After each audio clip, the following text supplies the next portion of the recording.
الحمد لله رب العالمين والعاقبة للمتقين والصلاة والسلام على سيد الأنبياء والمرسلين أما بعد کتاب ما جاء فی الحرث والمزارعات، کاشتکاری اور کٹائی کا بیان۔ کھیتی باڑی کرنا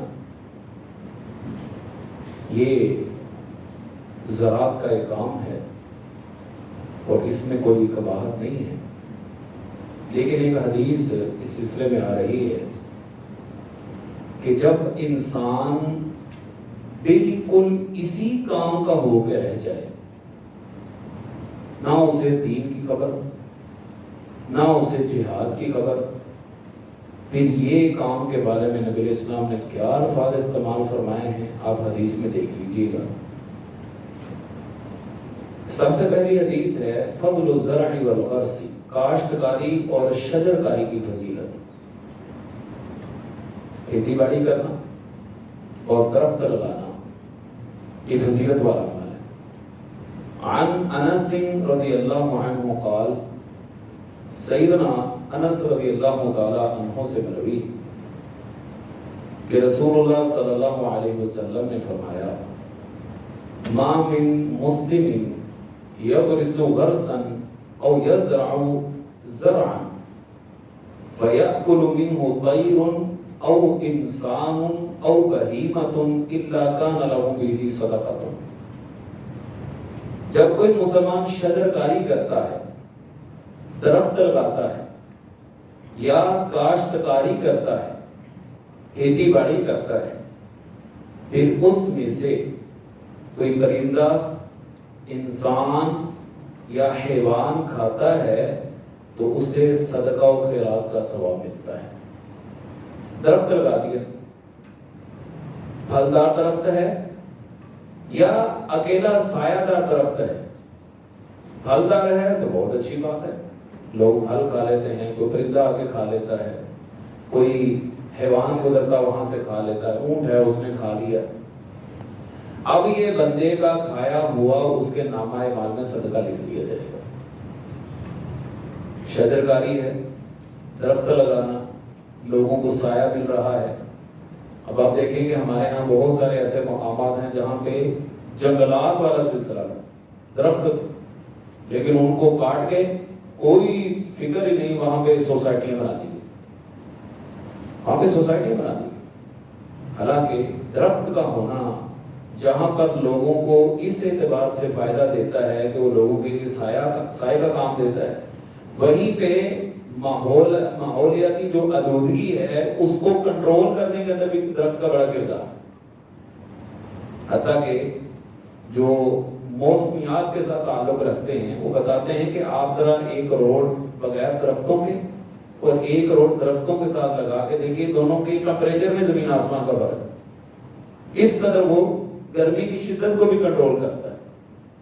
اب دیکھیں آپ باہر نکلتے ہیں، آپ کو سائبان ڈھونڈتے ہیں، آپ کو درخت مل جائے، عام سائبان جو بنا ہوتا ہے اس کے مقابلے میں درخت کی چھاؤں ٹھنڈی ہوتی ہے، پرسکون ہوتا ہے۔ اب جو بندہ یہ کام کرے گا یا کھیتی باڑی کرتا ہے، اس نے فصلیں لگائی ہوئی ہیں، گندم کی فصل ہے، چاول کی فصل ہے، کوئی بھی فصل ہے، اب اس فصل میں سے کوئی جانور آتا ہے کھا جاتا ہے، کوئی انسان کھا لیتا ہے، اب یہ اس کے لیے صدقہ ہے۔ یہاں پہ ایک بات بڑی عجیب ہے، یہاں پہ الفاظ استعمال کیے ہیں جب کوئی مسلمان ایسا کام کرتا ہے۔ اچھا اگر کوئی کافر درخت لگاتے تو کافر لوگ بھی تو کھیتی باڑی کرتے ہیں، اگر ان کے درخت میں سے یا اس کی کھیتی باڑی میں سے کوئی پرندہ یا کوئی انسان یا حیوان کھا لیتا تو اس کو اجر ملے گا؟ اس کا اجر اور اس کا صلہ اس کو دنیا میں ملنا جو ملنا ہے، آخرت میں کچھ نہیں۔ اس حدیث سے ہمیں یہ بھی پتہ چلتا ہے کہ مسلمان جو کام کر رہا ہے اس کا اجر قیامت تک کے لیے اس کو ملتا ہے رہنا صلہ۔ لہذا یہ کام مسلمان کے ساتھ خاص کر کے اس بات کی توضیح کر دی گئی ہے کہ یہ اجر ایسا ہے جو نہ رکنے والا ہے بلکہ اس کو مسلسل اجر ملتا رہے گا۔ اب یہ تو تھی حدیث فضیلت کی، اب اس سے اگلی حدیث اس کے بالکل اگینسٹ آ رہی ہے، خلاف آ رہی ہے۔ باب ما يحذر من عواقب الاشتغال بآلة الزرع او مجاوزة الحد الذي امر به، زرعی آلات میں بہت زیادہ مصروف رہنا جائز حدود سے تجاوز کرنے کے برے انجام کا بیان۔ عن ابی امامۃ الباہلی رضی اللہ عنہ انہ رأى سکۃ وشیئا من آلة الحرث، انہوں نے ہل جس سے کھیت جوتے جاتے ہیں وہ دیکھے یا کھیتی کا کوئی آلہ دیکھا تو کہنے لگے میں نے نبی صلی اللہ علیہ وسلم کو فرماتے ہوئے سنا ہے لا يدخل هذا بیت قوم الا ادخله ذلہ، جس گھر کے اندر یہ آلات گھس آتے ہیں اللہ تعالیٰ انہیں ذلت اور رسوائی سے دوچار کر دیتا ہے۔ اب ایک حدیث میں کھیتی باڑی کی فضیلت بیان کی جا رہی ہے، دوسری کے اندر یہ کہا جا رہا ہے کہ جس گھر سے کھیتی باڑی کے آلات ہوں اس گھر کے اندر اللہ تعالیٰ ذلت اور رسوائی مقدر کر دیتا ہے۔ تو اس کا جواب یہی ہے کہ جب انسان کا اوڑھنا بچھونا ہی یہ بن جائے، وہ دنیا کے کام کے اندر اتنا مگن ہو چکا ہے، اسے نہ اللہ کی فکر ہے، نہ یوم آخرت کی فکر ہے، نہ اپنے ایمان کی فکر ہے، نہ تجدید ایمان کی فکر ہے۔ ایمان کی تجدید، آپ جو نماز پڑھنے کے لیے آتے ہیں نا، ایمان کی تجدید ہوتی، ایمان نئے سرے سے پھر بڑھتا ہے، اس کے اندر اضافہ ہوتا ہے۔ ایمان کی کیفیتیں الایمان یزید و ینقص، ایمان بڑھتا بھی ہے، ایمان کم بھی ہوتا ہے۔ اب دیکھیں کہ مسجد کے اندر ایمان کی حالت اور ہے، گھر میں جا کے ایمان کی حالت اور ہے۔ اس لیے بعض علماء لکھتے ہیں کہ اگر کسی انسان کی نماز فوت ہو جائے یعنی جماعت رہ جائے تو اسے بھی چاہیے کہ وہ مسجد میں آ کے نماز پڑھے، اگرچہ بغیر جماعت کے پڑھ لے۔ میں آپ سے ہاتھ نہیں کھڑے کرواتا، لیکن آپ اس بات کو ضرور اس بات میں جواب دیں گے، مثبت جواب دیں گے اس حوالے سے کہ ہماری نمازوں کی جو بھی صورت ہے وہ کسی سے ڈھکی چھپی نہیں۔ ہر آدمی اپنی جگہ اپنی نمازوں کی خبر رکھتا ہے۔ بچہ پیپر دے کے آتا ہے، اسے پتا ہوتا ہے میں پیپر کیا کر کے آیا، وہ الگ بات ہے کہ وہ گھر آ کے کہے جی میں تو بڑا کمال کا پیپر دے کے آیا۔ ہماری نمازوں کی جو صورت حال ہے وہ نہ پوچھنے کی ضرورت ہے نہ بتانے کی ضرورت ہے، لیکن اگر آپ ذرا اپنے دل کے اوپر ہاتھ رکھ کے بتائیں کہ اس سب جنجال پورا ہونے کے باوجود، ان جنجلوں کے ہونے کے باوجود، کیا مسجد کے اندر آپ کو سکون میسر نہیں ہوتا؟ کیا آپ مسجد میں آ کے اپنے آپ کو ریلیکس محسوس نہیں کرتے؟ آپ محسوس نہیں کرتے کہ ہم جیسے امن والی جگہ کے اندر آ گئے؟ اگرچہ ہماری نمازوں کی جو صورت ہے، اسی لیے علماء کہتے ہیں کہ مسجد کے اندر آ کے ہی انسان کو نماز ادا کرنی چاہیے اگر اس کی جماعت رہے گی۔ گھر میں عورتوں کے لیے مردوں کو مسجد میں ہی آنا چاہیے۔ باہر کیا ہے؟ جب انسان کی ترجیحات صرف دنیا ہی دنیا رہ جائے، وہ دنیا کا ہی بندہ بن کے رہ جائے، عبداللہ کی بجائے وہ عبد الشیطان بن جائے، عبد الدرہم اور عبد الدینار بن جائے، جیسا کہ آج صبح فجر کی نماز میں بھی ہم نے حدیث پڑھی تھی، نبی علیہ السلام فرماتے ہیں تعیس عبد الدینار والدرہم والقطیفۃ، درہم و دینار کا، چادر کا، دنیا کے مال کا بندہ برباد ہو گیا۔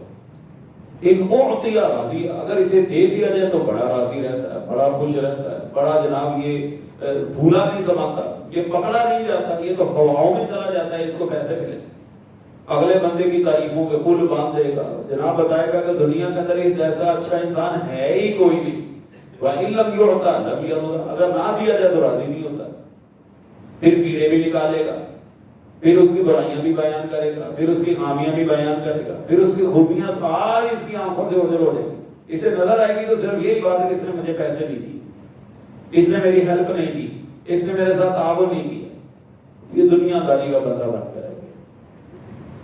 وہ شیخ محترم نے ایک درس میں ارشاد فرمایا تھا نا، عصری صاحب نے حفظہ اللہ، کہ یہ درہم و دینار کے بارے میں علماء نے لکھا ہوا ہے یہ دار ہم و دار نار ہے۔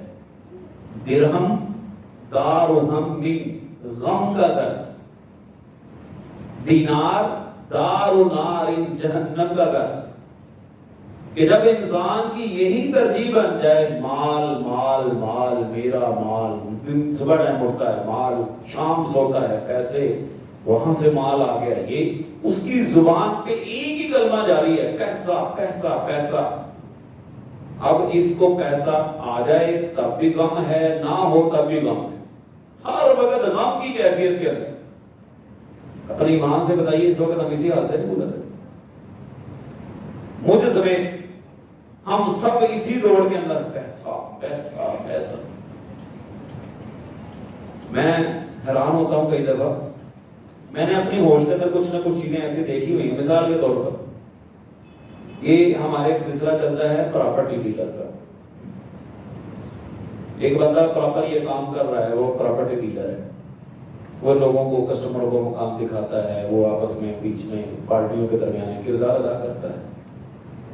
اب مجھے پتا چل گیا میرا ساتھ والا ہم صاحب مکان بیچنا چاہتا ہے، اور اس نے کسی بروکر کو کہا بھی ہوا ہے، ڈیلر کو کہا بھی ہوا ہے. مجھ سے کسی نے کہا کہ یار میں نے مکان خریدنا ہے، میں تو لے کے دوں. اب میں نے کیونکہ بتا دیا ہے زیادہ، میں بھی برابر کا حصے دار ہوں، میں تیرے کو دسیا نہیں. حالانکہ اپنی ہوش کی مجھے کچھ نہ کچھ باتیں یاد ہیں کہ اس طرح کی نیکیاں بغیر کسی معاوضے کی کر دی جاتی تھی. یار ہمارے صاحب والا مکان بھی کرا، وہ لے لو، اب میں تمہاری ٹریکٹر بات کروا دیتا ہوں، کوئی کمیشن نہیں، کوئی ایسا مسئلہ نہیں. حتیٰ کہ رشتوں کی بھی یہی صورتیں آتی. رشتے کرواتے تھے نا، ہمارے صاحب والے نے اپنی بیٹی کی شادی کرنی ہے، آؤ میں تمہاری بات کروا دوں. اس نے کہا جی اپنی بیٹی کی شادی کرنا چاہتا ہے، آپ کو منظور ہے؟ ہاں جی منظور ہے. چلو یار بیٹھ کے بات کر لو. اب تو توبہ توبہ توبہ، اللہ تعالیٰ معاف فرمائے، ہر بندہ رشتے کرا رہا ہے. ہر بندہ رشتے کرانے والی مائی بنی ہوئی ہے. اب جس بندے کو مرضی چھیڑ کے دیکھ لیتے نا، ہاں میرے کو ہے، میں پر پیسے لینے رشتے کراؤں گا، یہ نہیں فیس ہی میری. شاید اسی وجہ سے رشتے بھی نہیں ہو رہے. ہر بندے کی نیت کے اندر کھوٹ آ چکا ہے. ہمارے بڑے جو تھے نا، ان کا رشتے کرنے کا انداز بڑا بہترین ہوتا تھا. بات دوسری طرف نہ نکل جائے، لیکن کیونکہ فی حال زمانہ کے اندر یہ قباحتیں موجود ہیں، اس لیے اس کو ذکر کرنا ضروری ہے. ہمارے بڑے جو تھے نا، مثال ہمارے دادا دادی، پردادا پردادی، ان کا طریقہ کار پتہ کیا ہوتا تھا؟ اور میں آپ کو یہ گارنٹیڈ یہ بات کہتا ہوں، آج آپ وہی طریقہ آپ اختیار کریں، آپ کی خیر و برکات واپس آ جائیں. گھر کی دادی گئی کسی جگہ، بیٹے کا رشتہ پتہ چلا کہ فلاں وہ رشتہ کرنا چاہتا ہے. اس کے گھر میں گئے، بیٹی کو دیکھا، بہانے سے انہوں نے لا کے سادہ پانی آگے رکھ دیا. اگر اس عورت نے، اس مائی نے، اس دادی نے وہ پانی پی لیا تو سمجھ لیتے تھے کہ ان کو ہماری بیٹی سمجھ آ گئی ہے. اور اگر وہ پانی کا گلاس ویسے ہی چھوڑ جاتی تو سمجھ ہوتی تھی کہ یہ ہم اس کو پسند نہیں ہے. اور آج جاتے ہیں ٹیبل پر دیے جاتے ہیں، کھا پی کے ڈکار مار کے کر جائے گا تو ہمیں سمجھ نہیں آئی. کیا اللہ کا جواب نہیں دینا ہم نے؟ یقین جانیے ایسی چیزیں ہیں کیا انسان بیان کرے، بیان کرتے ہوئے شرم آتی. ایک دن میں 5 نمازوں کے ساتھ 5 رشتے دیکھ رہے ہیں. ایک گھر سے نکلتے ہیں، رکشے میں بیٹھتے ہیں، دوسرے گھر میں ناشتہ کہیں، دوپہر کا کھانا کہیں، شام کا کھانا کہتے ہیں چلو 5 دن روٹی تو بچی نہ، کھا پی کے کہتا ہے میں پسند نہیں ہے. اللہ کو جواب نہیں دینا. یہ طریقہ کار سکھایا تھا رسول اللہ صلی اللہ علیہ وسلم نے ہمیں. یہ تعلیمات نبی علیہ الصلوۃ والسلام کی. نام کے بنے بڑے پھرتے ہیں مسلمان، مذہب میں ہو تم نصارہ، تمدن میں ہو ہنود، یہ ہو مسلمان نے دیکھ کے شرمائی ہو. ہم وہ لوگ ہیں جو مفاد پرست ہیں معذرت کے ساتھ. ہم مسلمان بھی رہنا چاہتے ہیں اور حرکتیں بھی دوسروں جیسی کرنا چاہتے ہیں. اور میرے نام کے ساتھ جو مسلمان کا ٹیگ لگا ہوا ہے نا، وہ کوئی اتارے نہ، جو وہ اتارے گا میں اس کو کفر کا فتویٰ لگا دوں. تو نہ کون بھی نہ کہنا میں مسلمان الحمدللہ. اچھا جو تم نے حرکتیں کی ہیں مسلمان والی، ایک دو کی میرا تو میرا رب کا معاملہ. یہ رب بڑا غفور رحیم ہے. بھائی جوتیاں نہیں پڑنی، ان بطش ربک لشدید، یہ بھی رب نہیں فرمایا کہ تیرے رب کی پکڑ بہت سخت ہے. ذرا سی حیا نہیں آتی ہمیں، ذرا سی شرم نہیں آتی ہمیں یہ کام کرتے ہوئے. کل کو ہم نے بھی اپنی بیٹیوں کی شادی کرنی، اپنی بہنوں کی شادی کرنی، کس منہ سے کریں گے؟ آج کسی کی بہن بیٹی کو ریجیکٹ کر کے آتے ہیں، اور معذرت کے ساتھ معیار پتہ کیا ہے؟ چٹی چمڑی. چٹی چمڑی پوری چٹی ہونی چاہیے. انا للہ و انا الیہ راجعون. او بھائی رسول اللہ صلی اللہ علیہ وسلم نے جو معیار بتایا تھا وہ کہاں گیا؟ مسلمان ہونا، ہاں جی الحمدللہ مسلمان ہوں. بھائی آپ نے تو یہ معیار مقرر نہیں فرمایا. وہ جی ہوں کی کریے زمانے کے نام توڑنا پہنتا کی زمانے کے ساتھ چلنا پڑتا ہے. یہ کون سے زمانے کی چال ہے؟ یہ چٹی چمڑی ہوئے گی تو رشتہ ہوئے گا. ہاں وہ آگے آپ کے سر کے اندر وہ ڈرل مشین لے کے سوراخ کر دے, آپ کو گھر سے بے گھر کر دے, پھر ٹھیک ہے. اخلاق و کردار کی اچھی ہو, آپ کو دین کے ساتھ جوڑنے والی ہو, آپ کی نسل کو سنوارنے والی ہو, وہ نہیں آپ کو پسند. یہ کوئی چند دن کا یہ معاملہ ہے. پوری زندگی اللہ تعالیٰ نے اس کے ساتھ جوڑی ہوئی ہے. اور اللہ تعالیٰ کو فرماتے ہیں کہ ممکن ہے کہ جس چیز کو تم ناپسند کرتے ہو اللہ نے تمہارے لیے اس میں خیر رکھی ہو, اور جس چیز کو تم پسند کر رہے ہو اس کے اندر ہو سکتا ہے شر اللہ کو وہ تمہارے لیے بری ہو. لیکن نہیں جی, کھا پی کے اچھا جی دیکھتے ہیں, سوچتے ہیں, گھر میں جا کے سو بہانے وہ جی ساڈا ہمارے منڈا نہیں منن دیا. بھائی جی منڈا کسے منیا تے تسی اٹھ کے ترے کیوں؟ اگلوں کا خرچہ کیوں کروایا اتنا آپ نے؟ ان کا ٹائم بھی کیوں ضائع کروایا آپ نے؟ اٹھ جانے نہیں کر. لیکن عجیب معاملہ ہے, شرم آتی ہے, یقین جانیے اللہ سے ڈر لگتا ہے, نہ جانے ہم آگے کیسے بڑھے. اور میں پھر یہ بات دہرا رہا ہوں, ہم اپنے بڑوں والی جو حرکات و سکنات ہیں نا, اگر وہ اختیار کریں خیر برکت پھر واپس آ جائے. میں ایک چھوٹی سی بات آپ کو اپنی فیملی کے بتانا ضروری سمجھوں گا اس سلسلے میں. میرے والد صاحب نا تقریباً 6 بھائی تھے, وہ سارے فوت ہو گئے ہیں. ابو والد صاحب اکیلے رہ گئے. تو ایک ہمارے تایا جی تھے, تو ابھی یعنی بالکل جوان تھے, شادی نہیں ہوئی تھی ان کی. ہماری جو دادی اماں تھی نا, وہ بڑی سادہ سی عورت تھی. وہ 2 گلیاں چھوڑ کر ایک خاتون تھی, تو اس کا شوہر فوت ہو گیا. لیکن وہ ٹانگ سے معذور تھی, یعنی تقریباً آدھا فٹ کا فرق تھا ایک ٹانگ کا. وہ یوں ٹانگ پکڑ کے چلتی. ہماری دادی کو ٹینشن لگ گئی, فکر لگ گئی اس بات کی. ایک تو بیچاری معذور, اوپر سے بیوہ ہو گئی. اس کی جب عدت مکمل ہوئی نا, ہماری دادی جناب ان کے گھر میں گئی, کہنے لگی میرے منڈے واسطے کیسے مجھے پسند. وہ بڑے حیران کہ لڑکا کمارا ہے. اور کہا جی ساڈے لوگ ہو کے گھر میں آ کے جب ہمارے تایا جی کو پتا چلا تو کہنے لگا میں نہیں تھے کروانا. ہماری دادی کہنے لگی پھر تم کراٹی کی دھیان نکل جا کرو پا رہے تھا, تیرا اس گھر سے کوئی سچا نکلتا. تایا جی گھر سے نکل گئے. وہ شام کو کسی نے جا کے سمجھایا, وہ ماں پیو کی تو نافرمانی کر کے ہیں, ماں کو ناراض کرایا. وہی بات پاؤں کام لگے, ہاں یار میں تو ماں کو ناراض کرایا, میں تو سمجھا نہیں اس بات. گھر کیا واپس مانگی, کہنے لگا ماں اگر ایک ٹانگ ہے بھی نہیں نا تب بھی منظور ہے, جو تو کر رہی ہے جیسے منظور ہے.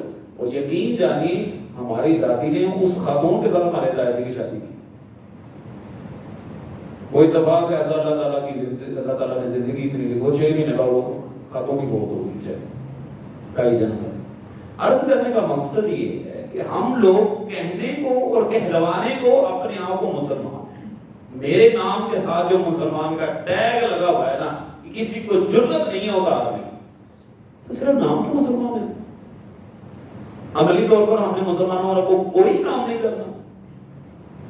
یہ جو تازہ واقعہ پیش آیا ہے سویڈن کے اندر, قرآن پاک کی جو بے حرمتی کی معذرت کے ساتھ کہہ دوں میں جو کہنا چاہتا ہوں, اس سے بڑی بے حرمتی قرآن کی کیا کہ ہم مسلمانوں میں قرآن نہیں پڑھنا ہوتا. یہ بے حرمتی نہیں قرآن پاک کی, وہ بے حرمتی ہے. مانتے ہیں اس چیز کو, اس چیز کا انکار نہیں, اور کھلے لفظوں کے ساتھ اور واضح لفظوں کے ساتھ اس کو مذمت بھی کر. ہمارے حکمران بھی مذمت کر رہے ہیں. ان سب کو اکٹھا کر کے ذرا پوچھیں تمہیں قرآن پڑھنا آتا ہے؟ ہمارے بعض حکمران بڑی بڑی بولیاں بولتے ہیں, اور جس ملک میں جاتے ہیں اس ملک کی بولی بولنا شروع کر دیتے ہیں, قرآن کی بولی نہیں ان کو آتی. کیا یہ بے حرمتی نہیں؟ بحیثیت مسلمان مجھے قرآن پڑھنا بھی نہیں آتا, سمجھنا تو بہت دور کی بات. اور باتیں کروڑوں کی دکان پکوڑوں کی, وہ زیادہ اچھلتے کودتے ہیں بہت زیادہ ہیں. دنیا کے معاملے میں ہم سے پوچھے تو کوئی ہم سے آگے نکلنے والا نہیں, لیکن دین کے معاملے میں بالکل ٹھوس. قرآن بھی پڑھنا آتا.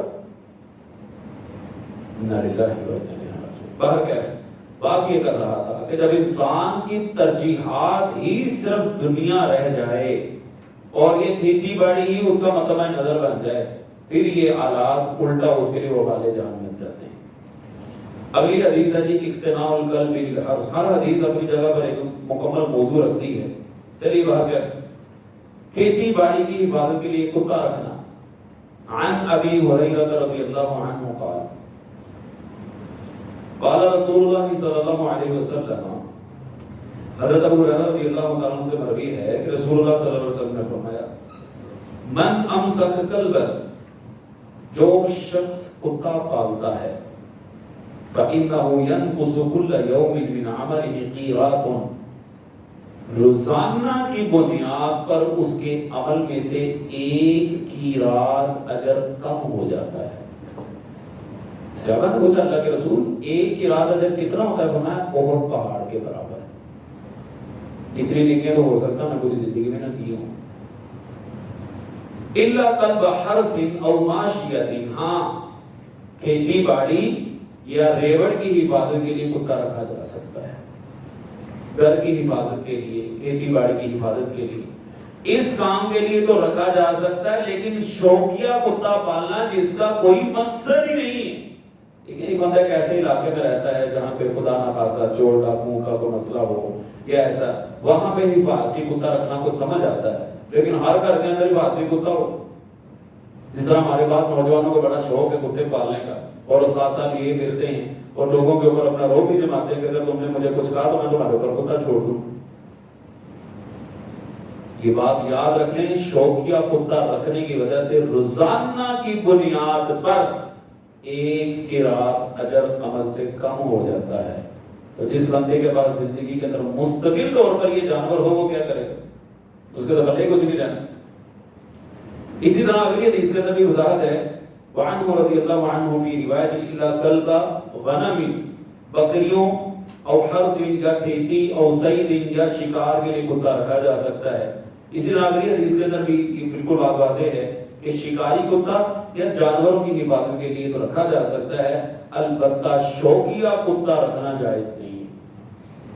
اور جو بندہ شوقیہ کتا رکھتا ہے اس بارے میں یہ بھی جان لیں، نبی علیہ الصلوۃ والسلام کا فرمان ہے کہ اس گھر میں رحمت کے فرشتے بھی نہیں آتے۔